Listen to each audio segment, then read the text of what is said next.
times, which is the 30th anniversary celebration. Right? How many of us read Familiaris Consortio, the family in the modern world? Right? Now, what I see, okay, now, there are numerous other apostolic letters, exhortations, encyclicals, many things out there, right? But just by looking at the number of hands is a telling sign. We need to avail ourselves so that we then can become an instrument of that wisdom. Right? And that's why it's important. I can tell you honestly, in working with priests, with some of our bishops, they don't read. Right? They think all of a sudden with the imposition of hands, that divine wisdom is forever theirs, and they know all things. They don't read. They don't continue to study.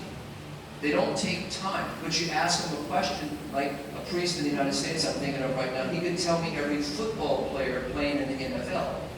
I could care less about who is on the football team. Right? But then you ask him, did you read any of the latest apostolic exhortations or letters? I don't have time for that. No, because you're always watching football. All right? So, you know, it's interesting. I'll tell you a little funny story.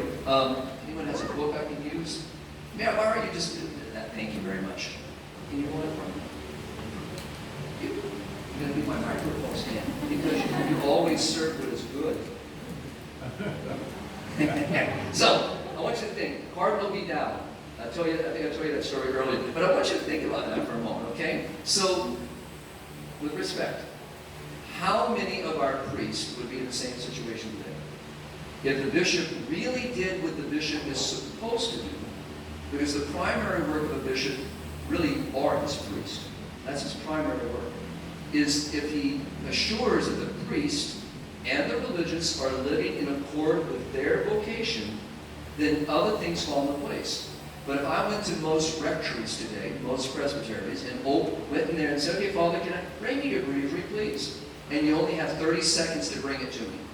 So you can't go look around. Where is it?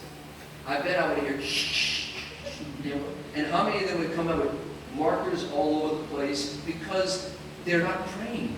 And yet, what did they promise on the day of their diaconate? They promised to pray in church. To pray. And yet they're not praying. All right? Thank you. Deacon to be, would you come up here for a second?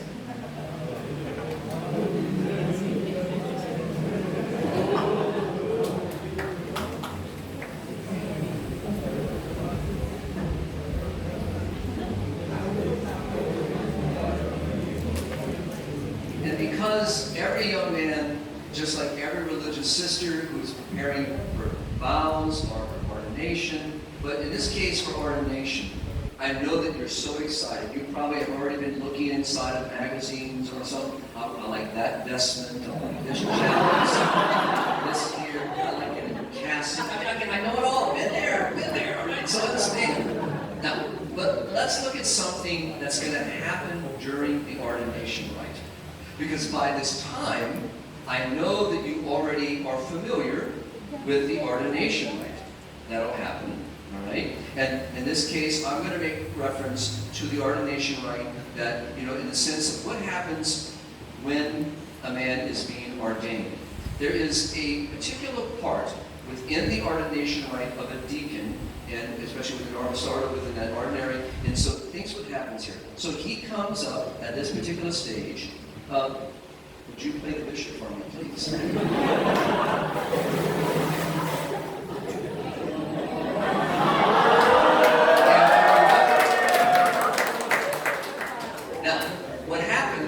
Is the bishop, archbishop, His Eminence, wherever it is holding in his hand the book of the gospel. Typically, you know, it's not a Bible. It's the book that contains the gospels, and in there he's holding. Now, the newly now already ordained, he's already had imposition of hands. He comes and he kneels. He kneels.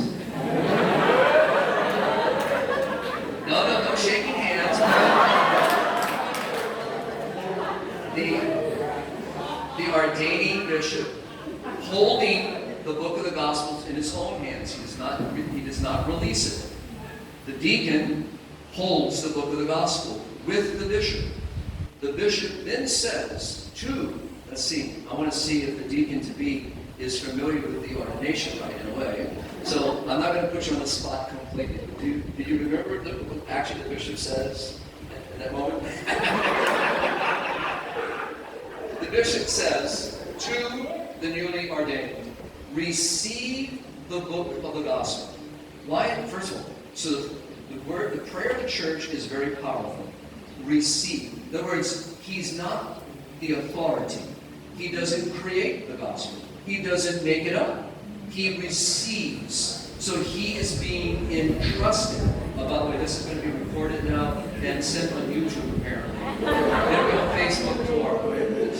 Can I get a zucchetta? So what happens is receive the book of the gospel. What's the next one? Anyone know?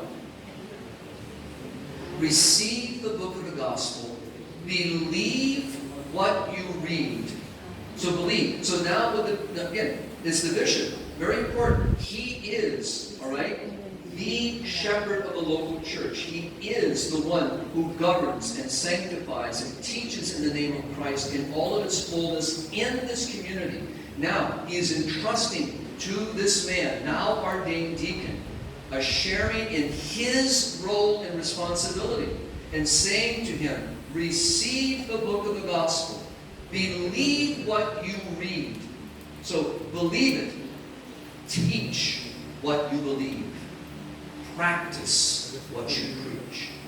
These are the words that are entrusted to him, and entrusted to every man who is ordained to deacon, regardless if he is going to stay in that position as deacon, or whether or not he is, quote, transitioning in time to the ordained priesthood. But this is very important.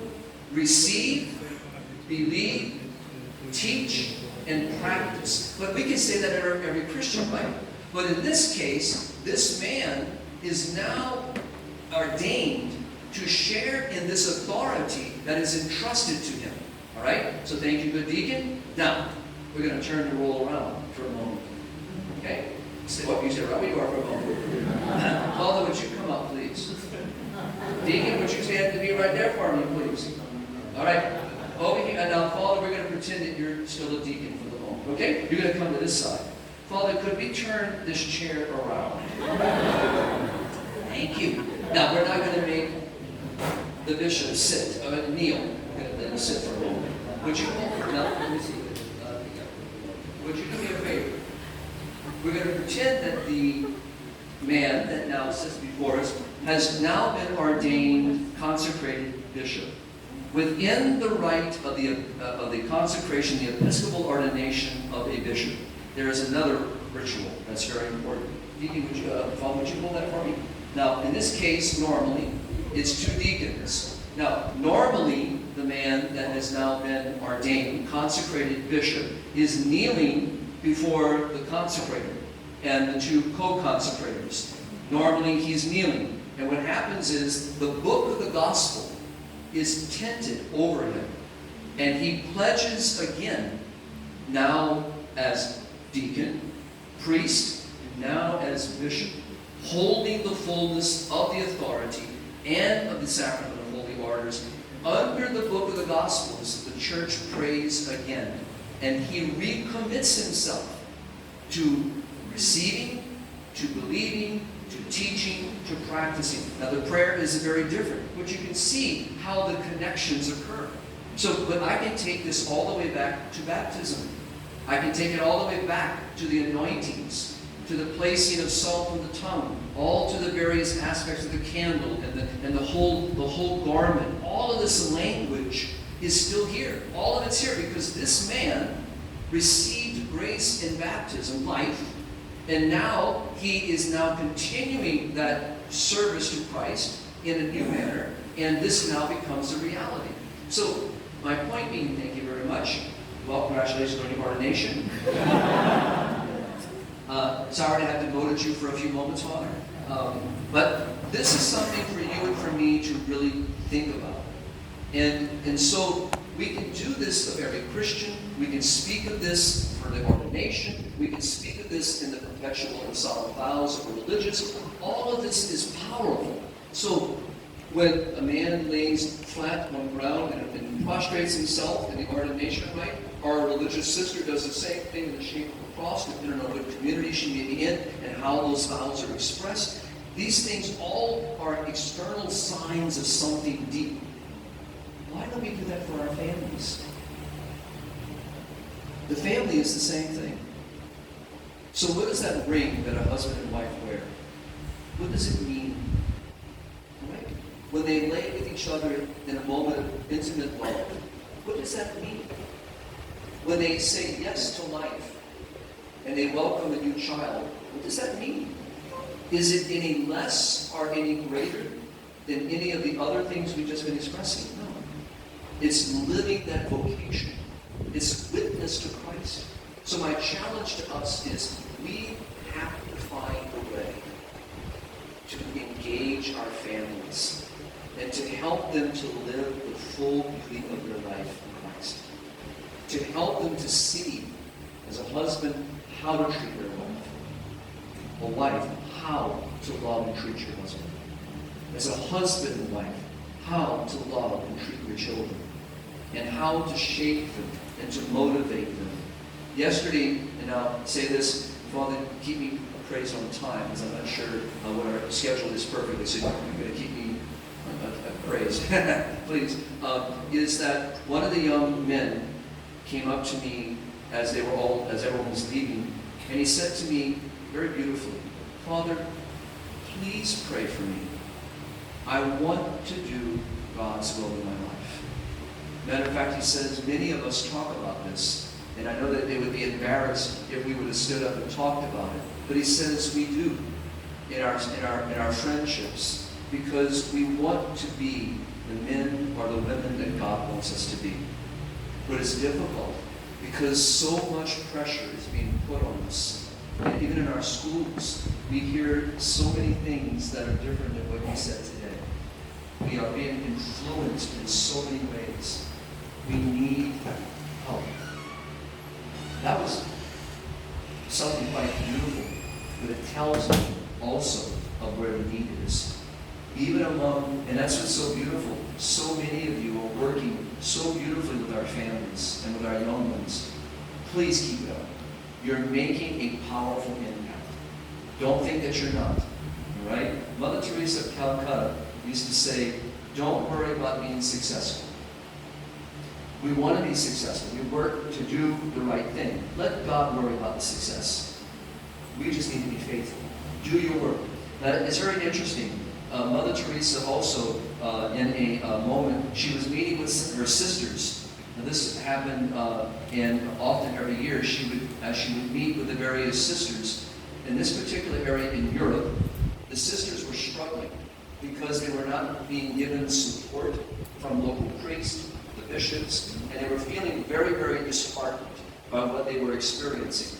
And so they were saying to Mother these problems. And so Mother said to them something very beautiful. And she didn't mean it as it will sound. She said, ignore them. Just ignore them and do your work. If I'm waiting, and I mean this with great respect, if I'm waiting for Archbishop Sarah to do something, if I'm waiting for Archbishop so-and-so to do something, I may wait a long time. And I don't mean that disrespectful. My work doesn't depend primarily on A, B, C, or D. The Lord has given me a mission. We have a mandate. Yes, there are certain aspects that demand the permission. That's understandable. I'm not talking about those things. I'm talking about the day-to-day things that we have been entrusted with. This is something we need to do. And every one of the people in our communities need to know that it's not just the sisters that are called to be holy. It's not just the priests that are called to be holy. They are called to be holy. And we need to help them to be holy. We need to help them to see this. You know, I was thinking, Father, about, the contemplative, and I was thinking when I was in my last parish assignment, every Lent and every Advent, but every Lent and Advent, I would give spiritual direction to the entire parish. And the way I would do this is every Wednesday, like today, every Wednesday, in the morning and in the evening, I would give a 2-hour conference, if you will, spiritual direction. And what I would do is I would find a donor, our donors, and every parishioner got a spiritual book from me every year, the Lent and Advent. So let's just say that year it was on John the Cross. So I might have chosen something of John. And for the next 6 weeks in Lent, every Wednesday, I'm going to give a spiritual direction on this text. We would gather for Holy Mass. We would have a time of adoration. And after adoration, I would give a 1-hour conference. We prayed, we reflected, and we learned. The bishops, I was doing it for years, could not believe how many people would fill the church. See, people are hungry. That's just one way. We need to find a way to introduce the spiritual language of the church.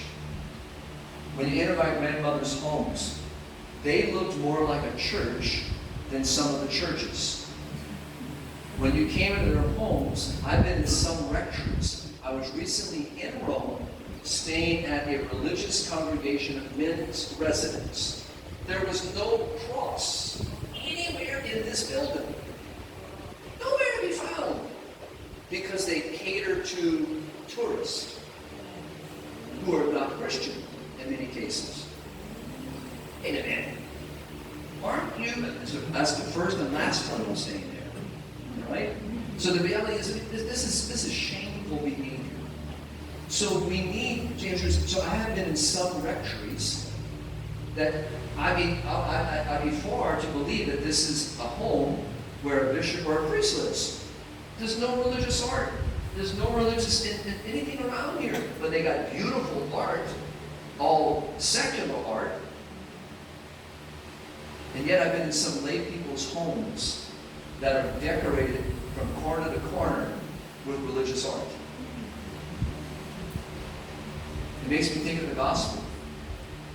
Remember the person that greeted our Lord and washed his feet? I've been in many people's homes to visit the sick and the dying, and I have been welcomed with the Blessed Sacrament. Our Lord has been welcomed so beautifully. And I have been in some very, very wealthy places, and I feel so out of place.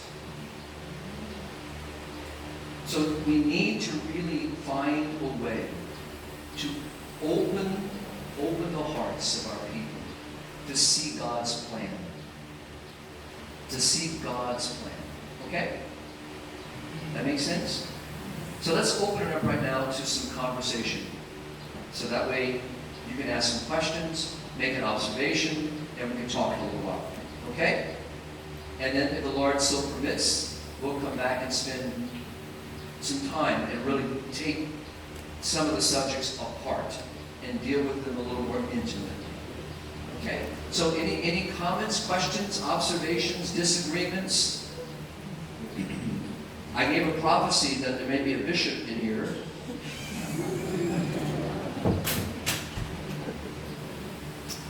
Any comments, questions, observations? Don't be bashful. Yes, Dr. Ryan. Well, Father, you said you're along the lines of here. You also know that a lot of the lay people blame the priests and things aren't happening. You know, they say we're not making enough progress in our spiritual lives or in our social issues, pro-life or whatever. But we lay people remind them that the lay people are 99.9% of the church. That it's not the job of the priest to get out there in the field and lead. It's the job of the priest to spiritually advise the people. So you priests and future priests, please don't let the lay people blame you because there are all of these troubles. They're the vast majority of the church. They're the part of the iceberg that's underneath the water. That's right. That's what I was saying. So if you're quoting the Catechism, lay Christians must bring Christ's message to the whole world.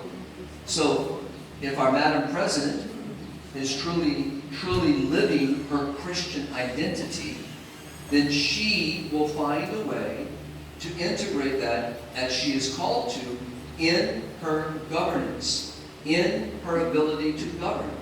That's what needs to happen. That's what we just talked about. So this is something very, very important. It is the duty of a pressing when it's only through them that men can hear the gospel. Cardinal Arenzi, all right? Cardinal Arenzi used to talk about this so much. Dr. Ryan just quoted.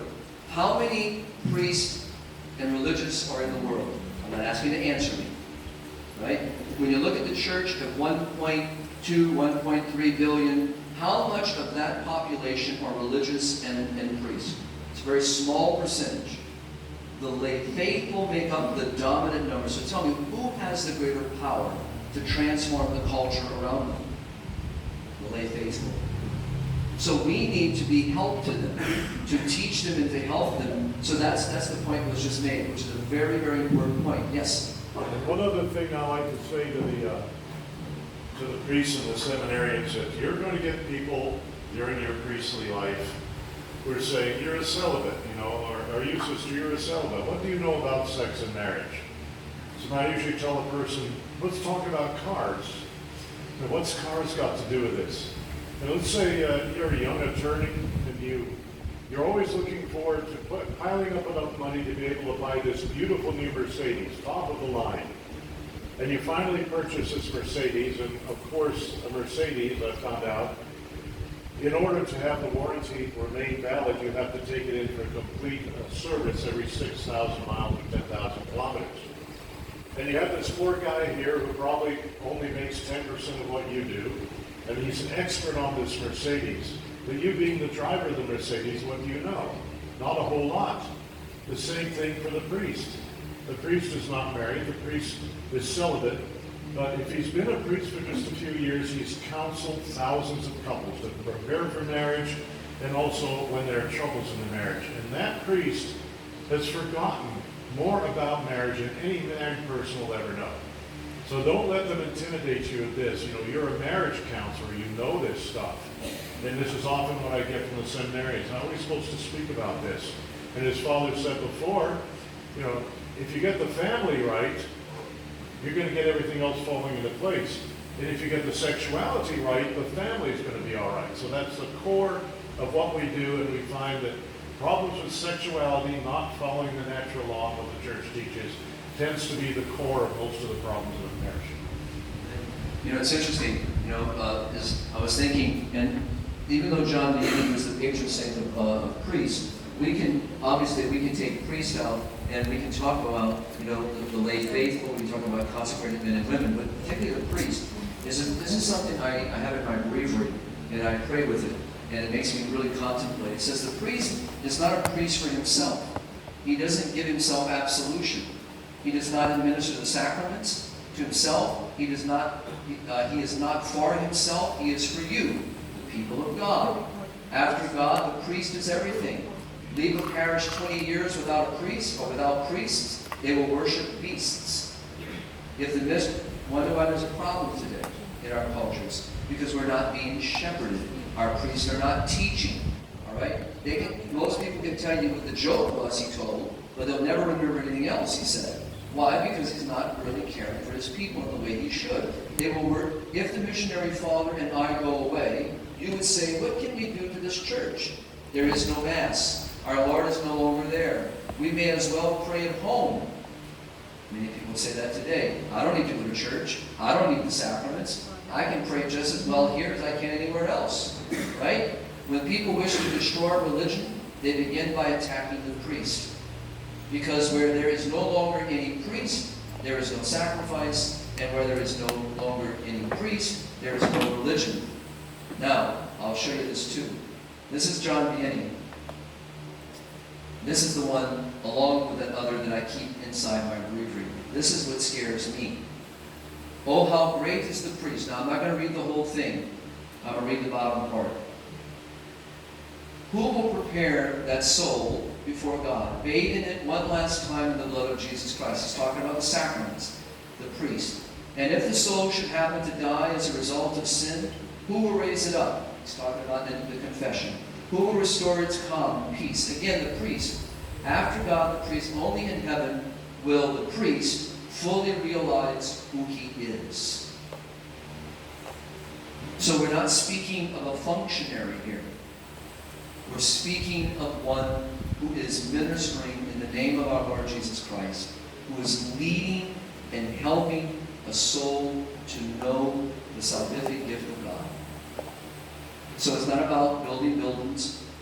It's not about, making sure the windows are all working. It's not making sure that, that the chairs are all stacked. Microphones are working. All that is functional things that need to occur. What is the role of the priest? And yet, and the bishop, and with all respect, in many countries, the people of God don't even see their bishop. They might see him for a confirmation, but they don't see him. Where is he? What is he doing? What's more important than the people of God? What greater treasure does the bishop oversee than the people? Are the buildings more important than the people? Are meetings more important than the people? What about the parish priest? I hear this constantly. We never see our priest. He comes in for Holy Mass, and then after Mass, he goes somewhere. We don't see him. Well, who's visiting the sick? It's not our priest. Who's visiting the hospital and the nursing centers? Not our priest. Well, what is he doing? What is he doing? And it's interesting, since no one has a question yet. Here in the Philippines, I'll tell you how something's changed. This morning, I was staying at a little hotel down in LIPA, city itself, and the young man today, right, called me father. I can tell you it's rare that I'm called father. Hello, sir. Good morning, sir. There's a problem here. And sisters, you're probably, hello, ma'am. Good morning, ma'am. What do I look like? A plumber? People have forgotten in this culture, which is supposed to be Catholic, to reference the religious and the priest as who they are.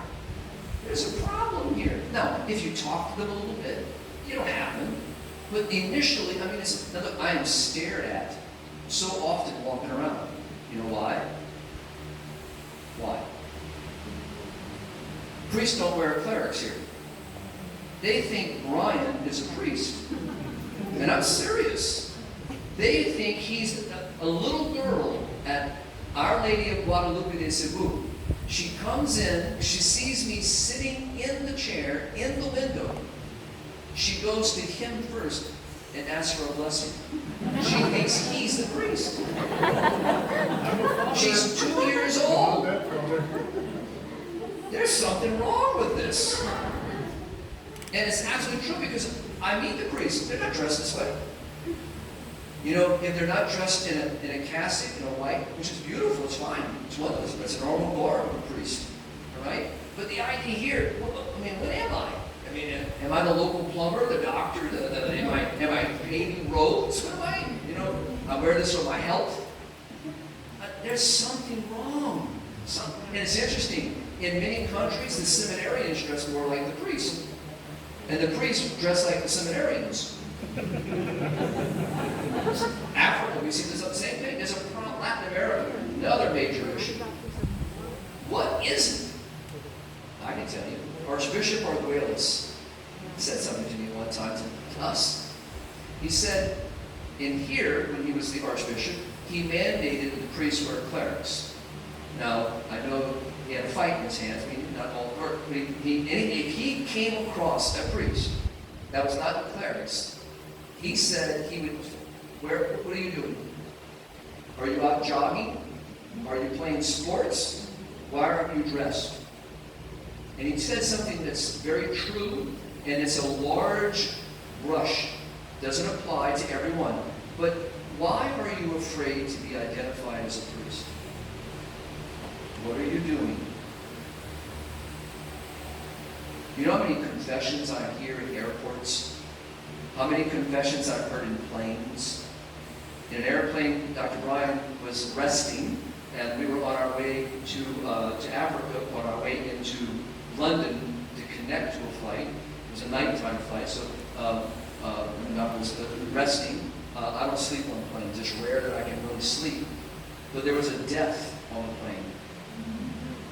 And so they came find me and brought me to the front of the plane. It's one of my first times in first class. Very nice. So I'm up in the front, and very sadly, a 60-year-old lady, a married woman with her husband and one couple of her children, they had gone to New York for their 40th anniversary, and she died. On the plane immediately. She had an aneurysm. We were already halfway over the ocean. There's nowhere to go. We just got to keep going. So I spent the next 3 hours in the front of the plane with the family. You know how they knew there was a priest on board? Because I was dressed like one. And the husband saw me when I got on the plane. And he said, "Hello, Father." I said, "Hello." And so the moment all that unfolded, and there were three doctors on the plane. They worked on her for a long time. Nothing that could be done. And so when they realized nothing could be done, he said, "Please go get the priest in the back." So there's something very beautiful here. And is it always convenient? Sometimes you get the opposite, all right? But guess what? The majority of the time, and you know this, people are looking. This is what Pope Benedict talked about. People go in search of the priest, in search of sister. They don't go looking for the man. They don't go looking for the woman. They go looking for the priest. They go looking for the sister. They go looking. If they want a plumber, they'll call a plumber. Right? The priest. And I can tell you, Bishop, if you're ever named one, if I were ever named one, God help the priest. Because I would not accept anything other than you're going to be dressed properly. So the idea here is we need to teach again. Receive, believe, teach, witness. Any questions? Yes, please. Father, since I'm part of the laity, I would just like to express this to the religious here. The laity recognize this already. There's really a deterioration of the formation of priests, especially the diocesan priests. I mean, they don't really, first of all, they're scared to talk about pro-life. Secondly, they don't have time for the laity. Third, they don't really teach real Catholic teachings. They like to joke around and things like that. So that's why people are hungry for real Catholic teachings. And we the ladies sometimes who are a little formed are forced to lead them. And like now since I'm at the IPE and they seem to be teaching the traditional it's like God gave them to us. But I mean, what can we do now if the formation of the priests are the ones that are lacking and are causing problem to our faith? I would say there's a combination. Thank you very much. There's a combination of responses. So first of all, let's go back to what I said a little earlier. This is something each of us know. If we are spending minimally an hour every day in adoration, okay, that's not always easy for me because I'm in an airplane and doing a lot of mission work, but under normal conditions, if we were spending, as we should be, let's say an hour every day in prayer, especially in adoration if we can, what would be the fruit from that prayer? You can actually judge it. Because the more that we fall in love, quote, with the lover, the more that we give of ourselves to the lover, what happens to us? There's not only devotion, but a sense of obligation, of duty. We're moved. We are not looking just to do something, but we realize that there is something that I'm being asked. The Lord is going to move my heart to some way of contributing to this great work. And as a priest and as a religious, it would show itself within that structures of life. It would happen within marriage. A wife would, in that moment, might feel a sense of an urgency to really reach out to her husband a little bit more, who's not maybe where she is. Her children. The same thing with the priest. Motivated. There's a sense that when we that's the first part. So the issue of formation, catechesis, absolutely true. There is a necessity to reevaluate the seminaries. There are over 1,000 in the world, okay? And so the realization is that not all of them are, providing the foundations that need to be given. But underneath all of that is, are we preparing men to be holy? Are we helping these men to seek holiness, as we're all called to be holy? If we do that, then the foundation is very good. That foundation then begins to build. And upon that foundation, all the other things happen. And we all know that the deeper that we fall into that love, the more we feel an urgency, a desire, a passion, a hunger, a want. A person going to daily mass feels that. A person going to confession regularly feels this. All these things begin to build. So my response immediately would be, again, I'll just use the example, as a bishop, the primary role are his priests. So, an example, now I want to answer my question, okay? All right? So, but if I were the local bishop, I'm going to be meeting with priests regularly, not just for meetings. Okay? There's always time for that. I'm talking about coming to the residence, having a meal, offering Mass, praying together, and for me to say to Father, privately, Father, how are you doing? How are things going? Are you praying every day? Tell me, are you spending minimally an hour every day in prayer? Now you can lie to me. I'll see it in time. Right? Are you praying your breviary every day, Father? Do you see your confessor regularly, Father? And when I mean by regularly, especially as a priest, religious, but a priest, minimally every other week. Minimally. Do you have a spiritual director, Father? Or are you seeing your spiritual director? Father, do you pray your rosary every day? Father, are you offering Mass every day? Father, lots of questions. See, why? What does that do? That conveys something of value that is important for the priest to be looking at. If the priest is doing that, then I know other things will fall into place. Then some of the things which you're mentioning will become natural. Why? Because they're fruit that grows from a heart that's in love. How can you not, when you're in love with God, not talk about God? How can you not talk about His family? Why would you tell a joke? A joke is fine. Dr. Brian tells jokes all the time, and he loves God. So, yeah, but not from the pulpit. All right? At least not every day. The idea is, if you're in love, you talk. So if I ask Sandy, do you love your wife? He's going to tell me how much he loves her. Why? Because he loves her. If you love someone, you want to talk about it. You want to brag about it. I agree with you. There is a major, to me, that's a fruit. When I don't hear a priest preach on the gospel, I got to scratch my head and wonder why. When I don't hear a priest speak the truth, I have to ask myself, why? So the same thing you're doing, I'm doing. I think the answer is manifold. One is the holiness of the priest. Secondly is the formation. Is making sure, I think today, the formation in many places is lacking, especially in the issues of bioethics. Why? Because the structures of our society have radically changed. What was going on 30, 40 years ago is not the same. And to pretend that maintaining the fundamentals don't change in seminaries. The fundamentals that are there need to be there. All right? But there needs to be an integration of greater conversation and morality, moral teaching, the bioethical conversations, to prepare these men to enter into it. Also, let's ask a question, not ask you to answer. Is the seminary engaged in any pro-life apostolic work? That's the role of the rector and the faculty. How are these men already talking about this conversation? Do they go to an annual march? What do they do in the community? In other words, what's happening? So it's important to look at